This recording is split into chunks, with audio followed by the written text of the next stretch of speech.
지난 주간에는 무더위 사이사이에 장마비가 내렸죠. 비가 오기 전에는 얼마나 바람이 미친 듯이 부는지 잠을 잘 못 잔 분들도 있다고 합니다. 농사를 잘 되게 하고 가뭄을 막아주는 단비였지만 너무 많이 와서 피해를 본 지역도 있습니다. 물은 인류의 삶에 있어서 없어서는 안 될 요소입니다. 농사도 생활도 물이 없이는 하루도 유지할 수 없습니다.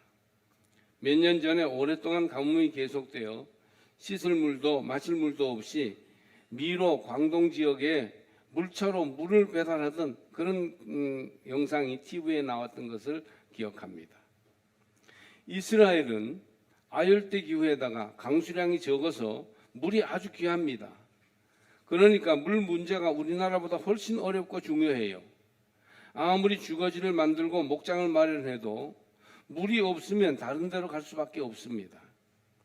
항상 목동들은 물을 얻고자 애를 썼고 물 때문에 목동들 사이에 작은 분쟁이 늘 끊일 사이가 없었던 것이 이스라엘 나라의 상황이었습니다. 이삭은 구약에서 아브라함이 이삭을 낳고 이삭이 야곱을 낳고 이렇게 야곱으로 넘어가는 눈에 띄지 않는 중간 역할을 하는 인물로 나타나 있습니다. 그렇게 별 볼일 없는 사람으로 보이지만 물 문제에 있어서만큼은 이삭은 독보적인 존재였습니다.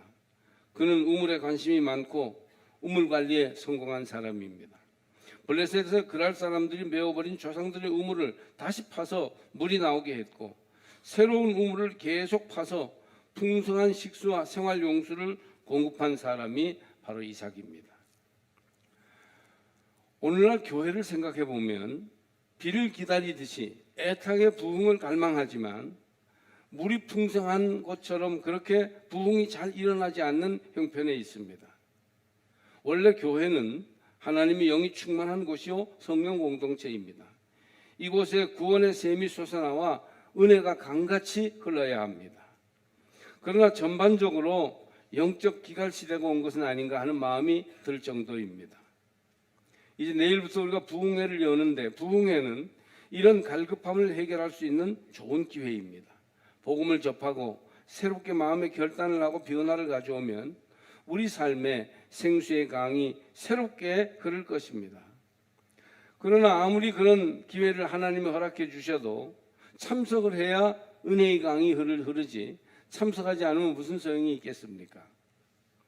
여러분, 부흥회에 열심히 참석합시다. 사모하는 마음으로 말씀에 집중하고 뜨겁게 기도에 몰두하면 분명히 우리의 메마른 심령이 생수가 솟는 변화가 꽃핀 동산처럼 아름답게 변화되는 역사가 일어나게 될 것입니다. 또 청년, 학생, 어린이부, 유치부가 여름 수련회를 하고 여름 성경학교를 하는데 이것도 역시 성령의 강이 흐르기를 기대하면서 노력하는 우물 파기에 해당된다. 그렇게 생각됩니다. 그러나 이런 이유로 참석하지 않고 마음을 열고 은혜를 받지 않는다면 어떻게 영적 회복이 이루어질 수 있겠어요? 아무리 말씀과 찬양과 기도로 준비된 여러 가지 행사가 있다 할지라도 참석하지 않고 마음을 열지 않으면 소용이 없을 것입니다. 어린이들, 다음 세대들을 보내고 참여시키십시다. 우리 삶에 두 가지 면에서 요즘 어려움이 있어요. 하나는 경쟁 사회 속에서 치열하게 생존을 위해 살아가야 하는 일이고 또 하나는 우리 신앙의 영역에서 영적인 목마름을 해결해야 하는 일입니다. 물을 가지고 싸우는 것은 결국 우물에 물이 부족하기 때문이죠. 이삭은 에색에서 우물을 팠어요. 에색은 다툼이라는 뜻으로서 다툼의 우물이죠. 그러자 그랄 사람들은 그 우물을 빼앗아 버렸습니다. 이삭은 또 신나에서 우물을 팠어요. 그것은 대적이라는 뜻입니다. 대적의 우물이죠. 그러자 그랄에 사는 악랄한 블레셋 사람들이 그 우물에서 이삭의 목동들을 쫓아내 버렸습니다. 이삭은 고민했어요. 우물 파는데 이렇게 회방을 놓으니까 이 사람들 싸워서 전면전을 벌여서 죽기 살기로 싸워서 물리칠 것이냐 아니면 도망가 버릴 것이냐 이 둘 중에 하나를 해야 될 정도로 어려웠어요. 이때 이삭은 싸우지도 도망가지도 않고 새로운 방법 제3의 길을 선택했는데 그것은 더 크고 넓은 샘을 팠다는 것입니다. 이것이 르호봇이에요. 르호봇은 더 넓은 곳이라는 뜻입니다. 오늘 설교 제목을 더 넓은 곳으로 라고 제목을 제시한 것은 싸워도 안 되고 도망가도 안 되고 제3의 방법인 르호봇 우물을 팠던 이삭의 모범을 따라가자 하는 뜻을 가지고 있습니다. 보통 구약에서 이삭은 아브라함과 야곱 사이에 끼어있는 사람으로 존재감이 별로 크지 않고 아브라함에게 주신 축복을 이어받은 아들 정도로만 알고 있는 사람이 많습니다. 그러나 이삭은 믿음의 조상들 가운데에서도 물이 넘치는 우물을 파서 사람도 마시고 가축들도 먹었으며 집에서도 쓸 수 있었고 생활이 원활하게 이루어지니까 농사도 잘 되고 목축도 번성하여 크게 부자가 된 사람이에요. 아브라함, 이삭, 야곱, 요셉 족장들 가운데에서 제일 수준 높고 질 좋은 인생을 산 사람을 말하라면 아마 이삭을 말할 수 있을 거예요. 그러므로 각자의 생활에서와 영적인 면에서의 목마름, 이 두 가지 점에서 우리는 이삭에게서 배울 점이 있습니다. 오늘 이삭을 통해서 주시는 말씀을 들으시고 우물 파는 이삭의 모범을 깊이 성경에서 묵상하시기를 바랍니다. 많은 사람들이 개인의 생활에서 목마름을 느낍니다. 치열한 경쟁에서 뒤처질 때 우리 생활에 가뭄이 옵니다. 우리 교회 옆에 24시 편의점이 지난주에 문을 닫았어요. 짐을 다 빼고 텅 빈 편의점 자리를 볼 때 마음이 쓸쓸해졌습니다. 치열한 경쟁 가운데 이런 일들이 심심찮게 일어납니다. 눈에 불을 켜고 경쟁에서 이겨야 합니다. 조금이라도 느슨하게 대처하거나 정보에 어두운 사람은 살아남을 수가 없습니다. 잘 나가던 회사가 금방 어려움을 겪는가 하면 잘 되던 장사가 몇 달 만에 문 닫을 위기를 만납니다. 정말 요즘 이 경쟁 사회 속에서 살아남고 성공하는 것은 정말 대단한 깨어있음과 노력이 필요한 것이죠. 이삭은 치열한 생존 경쟁 가운데에서도 믿음을 가지고 열심히 삽니다. 원래 이삭은 가나안 땅이 아니라 남방의 애굽처럼 문명이 발달한 곳을 선호했어요.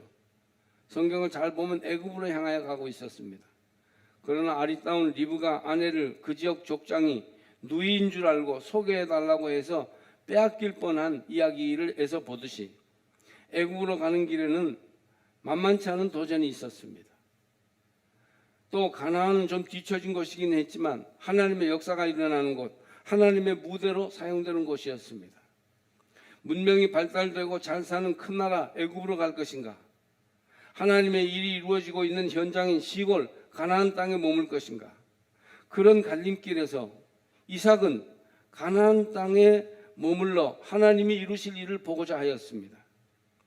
우리도 하나님의 뜻에 맞게 살 것이냐, 내 생활이 더 편한 곳을 선택할 것이냐, 이런 선택을 해야 할 때가 있습니다. 편한 생활을 위하여 하나님의 부르심을 포기하는 것은 하나님 역사의 관점에서 보면 인생의 변두리로 물러가는 것과 같습니다. 아무리 도시로 살기 좋은 곳으로 가도 그것은 좋은 선택이라고 보기 어렵습니다. 문제가 있고 어려움이 있지만 하나님이 일하시기로 선택하신 곳, 하나님과 동행하는 삶이 있는 곳, 우리는 그곳에 두 발을 견고히 두고 살아야 합니다. 이것이 이삭의 선택이요, 이것이 이삭이 축복받은 비결이었던 것입니다. 그래서 이삭은 그랄이라고 하는 곳에 정착합니다. 하나님이 그랄 땅에 있는 이삭을 축복하신 이유가 무엇일까요? 이런 식으로 애굽의 인간적인 성공을 추구하기보다 그랄 땅에 머물러 주님의 역사에 동참하고자 하는 이삭에 대하여 하나님은 사랑을 보여주셨습니다. 그것이 놀라운 농사의 성공으로 나타났어요. 하나님은 예나 지금이나 하나님 뜻에 순종하여 애굽으로 내려가지 않고 그랄 땅에 머물러 있는 이삭과 같은 믿음의 사람에 대해서 사랑을 표시해 주십니다. 이삭이 온 마음을 다해 열정적으로 순종하지 않았어도 주님을 위해 자기 욕망이나 계획, 고집을 꺾을 줄 아는 그런 일을 할 때 하나님은 그 이삭을 사랑하셨습니다. 그렇게 불완전하게나마 순종할 때 하나님은 기뻐하십니다. 그리고 그 기뻐하심을 물질적인 축복을 부어주심으로 보여주셨다고 성서는 말합니다. 믿음의 길을 가지 않고 자기 고집대로 자기 직성대로 사는 사람은 하나님의 사랑받는 사람이 될 수 없습니다. 여기 블레셋 사람들은 경쟁적인 사고방식을 가지고 사는 사람들이에요. 처음에 그들은 이삭을 귀여운 이웃쯤으로 여겼습니다. 그런데 첫 해에 농사지은 이삭이 100배의 소출을 얻고 눈에 띄게 잘 되니까 경쟁 상대로 여기게 되었습니다. 그래서 우물을 가지고 경쟁을 벌이기 시작했습니다. 그날 사람들은 이삭을 시기하고 미워하여 그곳에서 누리는 모든 혜택을 빼앗아 가려고 했습니다. 오늘 말씀 15절 16절에 이렇게 되어 있죠. 그 아버지 아브라함 때에 그 아버지의 종들이 판 모든 우물을 막고 흙으로 메웠더라. 아비멜렉이 이삭에게 이르되 네가 우리보다 크게 강성한즉 우리를 떠나라. 나그네로 사는 사람에게 본토박이 사람들이 이렇게 할 때 얼마나 황당했겠습니까? 세상에서는 치열한 경쟁 가운데에서 이런 일을 얼마든지 당할 수 있습니다. 하나님은 두 손을 가지고 계시다고 봅니다. 한 손으로 우리를 축복하시면서도 다른 한 손으로는 축복을 거두셔서 이 세상에 정들지 못하게 하십니다. 우리는 하나님의 오른손으로 축복을 받다가 왼손으로 그것을 거두어 가심을 느낄 때가 있습니다. 이는 우리가 세상에서 이삭이 농사와 목축을 열심히 한 것처럼 우리 일을 열심히 하며 즐겁게 살 때, 세상에서 열심히 살 때 우리 자신이 나그네와 행인 같은 사람들임을 잊지 말아야 한다는 것입니다. 우리가 이 세상이 영원한 처소인 줄로 알면 안 된다는 것이에요.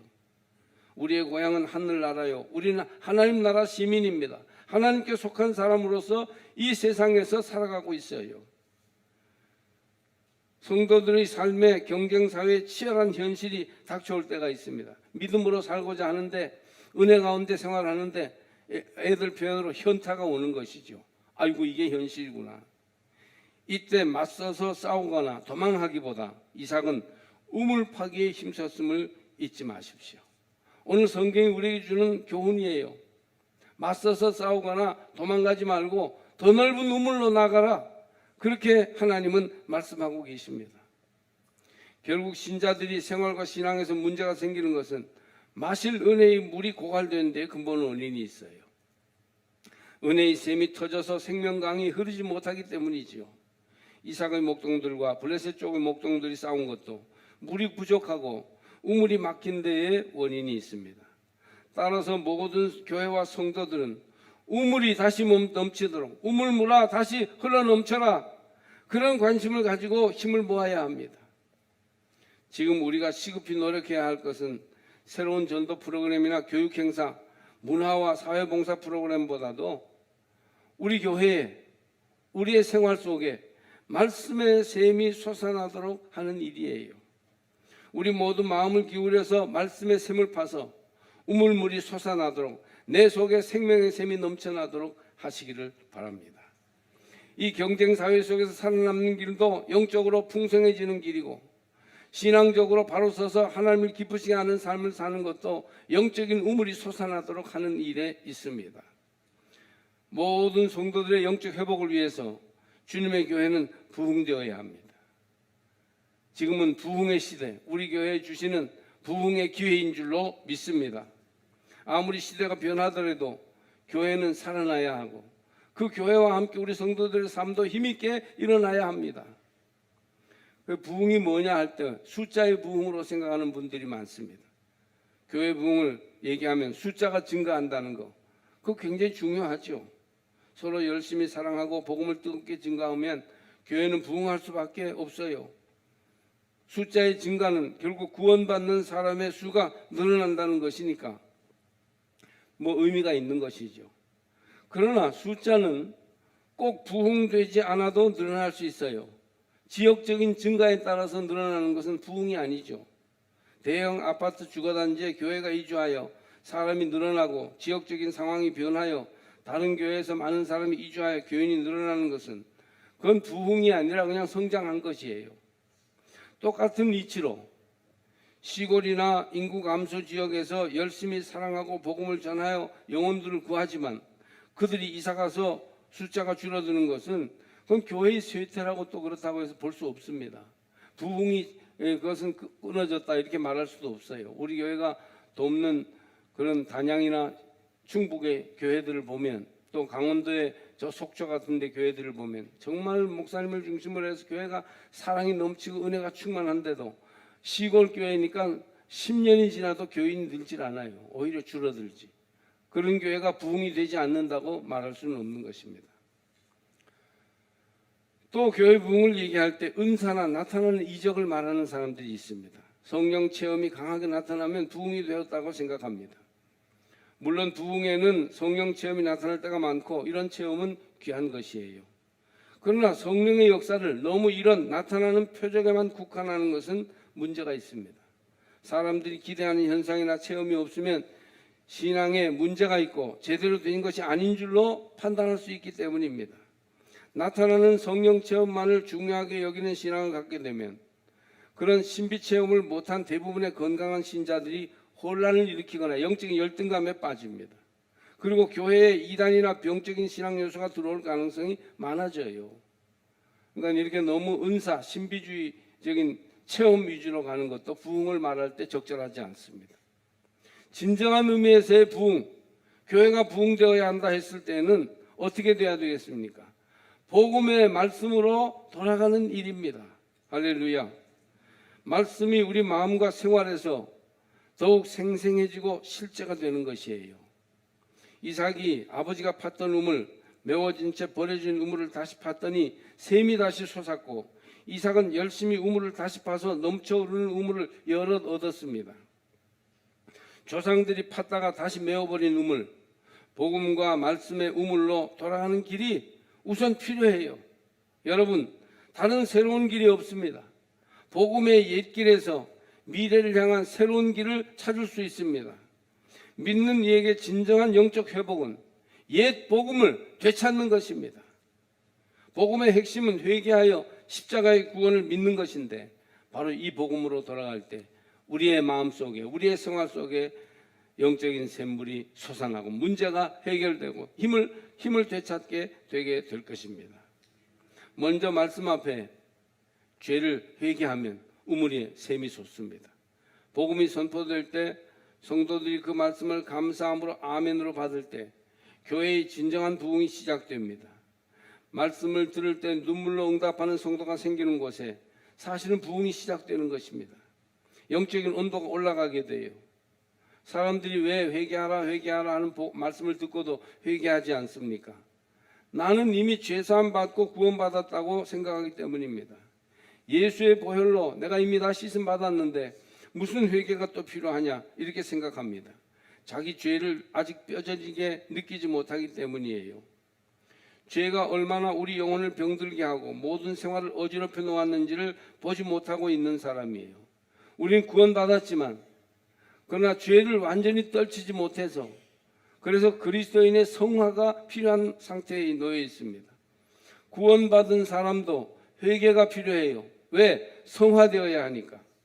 회개함으로 구원받은 사람의 심령과 생활 속에 아직도 뿌리내리고 있는 죄성을 다 뽑아내고 성화되어 그리스도의 형상을 입도록 노력해야 합니다. 이미 구원받았어요. 죄의 근본적인 문제를 해결함 받았어요. 그러나 여전히 죄의 문제는 성화가 될 때까지 우리에게 있는 것이죠. 처음에는 두려워하며 죄를 짓습니다. 그리고 그 죄 지은 것이 마음에 쓰여서 죄책감으로 괴로워합니다. 그런데 나중에 차츰 죄 짓는 데에 대한 두려움이 없어지고 아무 가책 없이 죄를 짓기에 이릅니다. 그러다가 우리 속에 죄가 점점점 자라면 당연히 죄를 짓고 죄 짓는 것을 즐거워하기까지 이릅니다. 우리가 몰래 죄를 지으며 죄 짓는 것을 즐거워하고 있다면 우리 영혼이 굉장히 타락되어 있는 것입니다. 죄가 생활화되고 보편화되어 그냥 물 마시듯 밥 먹듯 죄를 일상화하게 되는 것이에요. 좀처럼 끊게 되지 않습니다. 이렇게 될 때 우리 심령과 생활이 광야같이 메말라지고 우리 인생에는 하나님의 생명의 샘이 완전히 없어지게 되는 것입니다. 그러므로 말씀 앞에 죄를 끊어내기 위해서는 죄를 인정하고 회개하는 결단이 필요합니다. 죄의 문제를 회개할 때 우리 생활에 은혜의 샘이 터져나오게 될 것입니다. 또 우리 심령에 은혜의 샘물이 솟아나기 위해서는 오직 예수의 십자가의 죄사함의 은혜가 있음을 알아야 합니다. 십자가의 복음, 하나님만이 구원하신다는 은혜의 복음을 선포하고 성도들은 예수님만 자랑하며 십자가로만 구원을 삼아야 합니다. 여기에 강력한 영적인 자원이 있어요. 많은 사람들이 자기중심주의, 교만 때문에 진정한 신앙의 단계에 들어가지 못해요. 교회를 오래 다니는데도 은혜가 없고 신앙생활이 본격적으로 하나님의 은혜 속에 거하지 못합니다. 그것은 중심을 아직도 나에게 두고 있기 때문이에요. 중심이 이동해야 됩니다. 하나님께로 가서 예수의 십자가만을 붙들어야 됩니다. 그래야 진정한 구원의 은혜가 임하게 되고 참된 신앙의 자리에 들어가게 됩니다. 여기에 강력한 예수님만 자랑하며 십자가로만 구원을 삼을 때 강력한 영적인 자원이 우리에게 주어질 것입니다. 예수 잃어버리고 모든 것을 얻기보다 모든 것을 잃어버려도 예수 붙드는 우리가 되셔야 합니다. 교회 생활에서 예수만을 바라보고 예수를 중심 삼으시기 바랍니다. 십자가의 복음, 십자가의 신학으로 우리 모두가 돌아갈 때 넘쳐 흐르는 우물이 솟아나게 될 것입니다. 현대인들은 십자가와 그리스도를 강조하면 시대에 뒤떨어지고 옛날로 돌아가 버리는 것으로 생각하는 경향이 있어요. 젊은 사람들은 왜 자꾸 새로운 주제, 새로운 이야기를 해주지 않느냐 그러는데 새 시대와 앞서가는 문제로 사람들을 이끌지 않고 고리타분한 십자가 그리스도를 강요한다고 생각하는데 거기에 길이 있기 때문입니다. 십자가야말로 오래된 새 길입니다.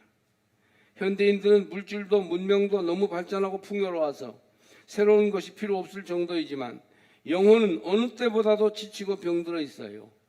이 현대인들의 영혼에 필요한 것이 십자가의 복음이에요. 여러분에게는 십자가가 필요합니다. 죄를 사해 주시고 하나님께로 나갈 수 있는 길을 보여준 십자가를 붙드십시오. 십자가 보좌에서 흐르는 생명수 샘물로 목을 축여야 우리 인생의 남은 길을 갈 수 있을 것입니다. 저는 우리가 우리의 삶에 필요한 영적 부흥, 샘이 솟는 일을 방해하는 부흥의 방해물을 제거해야 한다고 말씀드립니다. 부흥의 방해물을 제거하고 은혜의 샘을 파야 합니다. 부흥을 우리 심령 속에 경험하려고 해도 부흥의 방해물이 너무 많이 있어요. 돌과 자갈과 지푸라기들이 많이 있어서 샘이 솟지 않습니다. 우리 예배가 너무 경직되어 있지는 않은지, 말씀 위주가 아닌 행사 위주로 흐르고 있는 것은 아닌지, 교회 안에 파벌이나 계모임 같은 친한 다른 그룹이 있어서 복음의 역사에 어려움을 주지는 않는지, 하나님의 뜻보다는 전통이나 관습을 중요하게 여기고 자기 입장을 주장하는 것은 없는지, 오히려 복음을 부담스러워하고 하나님 앞에서 영적인 교만을 가지고 있지는 않는지, 여러분 이런 점들을 돌아보셔야 진정으로 우리의 삶에서 은혜의 샘물이 솟아나올 수 있을 것입니다. 어른들의 부흥회, 또 교회학교의 수련회와 성경학교, 이 모든 여름의 노력은 은혜 받을 기회요 새 샘이 솟을 기회입니다. 이삭이 메어버린 우물을 2개나 다시 파고 그리고 새 우물을 팠는데 에색과 신나에 계속 우물을 파는데 그 이어서 또 르호봇에도 더 넓은 샘을 판 것처럼 우리도 계속 우물을 파야 합니다. 오늘 성경에만 보아도 이삭은 5개의 샘을 팠습니다. 그렇죠? 메어버린 2개의 샘, 에색과 신나, 그리고 르호봇 5개의 우물을 팠어요. 저는 이번 부흥회가 5시간으로 구성되어 있는데 저녁 3시간, 새벽 3시간 여러분에게 주어지는 5개의 우물인 줄로 믿습니다. 이 우물의 샘이 여러분의 심령과 생활 속에 샘처럼 솟아나는 능력이 되시기를 축복합니다. 우리도 개인 생활에서 두려워하지 말고 농사와 목축과 같은 우리의 일상생활, 우리가 무엇을 하든지 거기에서 축복의 샘을 자꾸 파야 합니다. 방해가 되는 요소들을 걷어치우고 축복의 샘을 깊이 파면 샘이 솟을 것입니다. 우리 인생을 복되게 하고 부욕케 하는 샘이 있을 것입니다. 신앙생활에서도 은혜 받을 기회를 선용하여 영적 샘물을 파십시오. 흙과 돌을 제거하고 막힌 곳을 뚫어서 어떤 한 작은 부분이 막혀 있었는데 그것을 뚫으면 거기서부터 샘이 솟아 우리의 삶의 은혜의 강이 샘처럼 흐르게 될 것입니다. 오래전에 제가 섬기던 교회에 김 집사라고 있었습니다.